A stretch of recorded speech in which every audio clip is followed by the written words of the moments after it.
What happens when America's darling of home renovation suddenly finds herself in the hottest seat on live television, answering questions no one expected? The cameras were rolling, the crowd was packed, and what began as a regular promotional appearance quickly shifted into a moment of TV drama that had everyone buzzing. This is the story of how a simple morning show interview went completely off the rails, shocking viewers and leaving one of the most beloved stars walking off the set. Stick around, subscribe, and leave a comment because you will not believe how this all unfolded.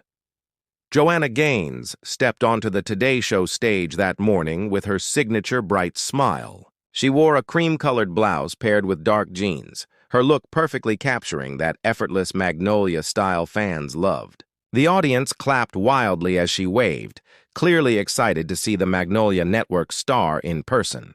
Jenna Bush Hager greeted her with the kind of warm hug that made it feel like this would be another lighthearted segment about design, home, and family values. "Joanna, we're so thrilled to have you here," Jenna began as the applause quieted. "Your new book is absolutely beautiful, and I have to admit, flipping through it makes me want to redo my whole house." Joanna laughed, that warm, genuine laugh that had charmed millions over the years. "Well, that's exactly what we were hoping for. Chip always jokes that I make people suddenly unhappy with perfectly good homes."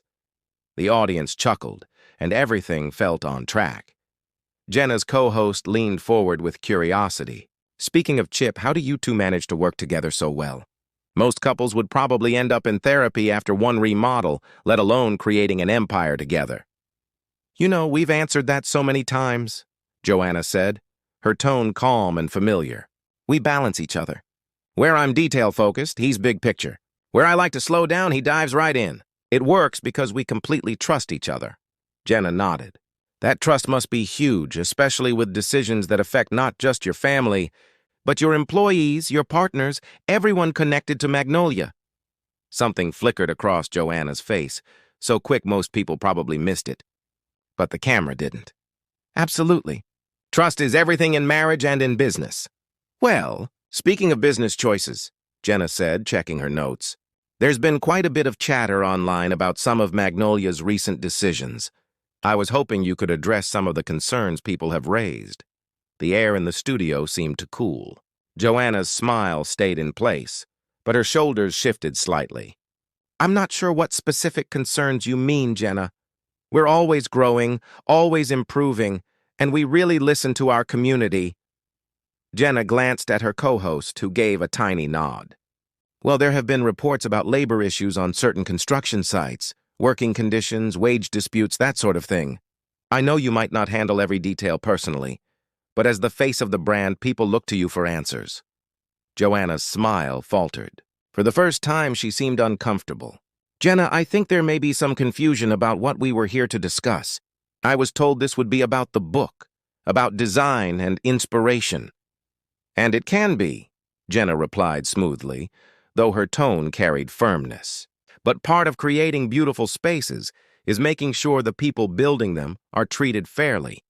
Don't you agree? Your brand is built on family and doing things the right way. Viewers naturally wonder if that extends to everyone working with you." The studio was silent. Joanna wasn't smiling anymore. "I think you're assuming things you don't fully understand. Our company works with hundreds of employees, dozens of contractors, and we take that responsibility very seriously." "I'm sure you do," Jenna said evenly. "But responsibility also means talking about problems when they come up, doesn't it? Former workers have raised concerns: overtime, pay, safety on job sites. These aren't assumptions, Joanna. They're documented complaints." Joanna's jaw tightened. "Documented by who? Disgruntled ex-employees? Competitors trying to tear us down? If you're going to bring up accusations, your viewers deserve to know the source." The tension was heavy now. The co-host quickly spoke up, trying to cool things down. "I don't think anyone's accusing you. We just wanted to give you the chance to set the record straight." "Set the record straight?" Joanna's voice sharpened. "The record is that Chip and I spent over a decade building a business that provides jobs, lifts communities, and brings families together. I'm not going to sit here and defend myself against vague claims from people who won't even come forward directly." "They're not vague," Jenna countered. We have people willing to go on record. People who work directly on Magnolia projects? Then why aren't they here? Joanna snapped. If they're so concerned, why didn't they talk to us first? Why am I finding out about this on live TV instead of in a private meeting where we could actually address it? The crowd stayed silent, watching every word. Phones were coming out now. Viewers knew they were witnessing something major. The co-host tried to redirect. Maybe we can talk about how Magnolia handles concerns when they're raised. Do you have systems in place for that? Of course we do, Joanna shot back. Any real business does. But what I'm hearing today isn't legitimate feedback. It's gossip presented as fact. And I'm honestly disappointed a show I respected would ambush me like this. Ambush? Jenna raised her eyebrows. Joanna, asking about labor practices isn't an ambush. It's journalism. No, Joanna said firmly, rising from her chair. Real journalism would have meant calling my office, setting up a proper interview about these issues, maybe even inviting HR to join. This is a stunt. The studio buzzed as Joanna stood, hands clenched. The cameras captured it all. A stunt? Jenna's voice sharpened.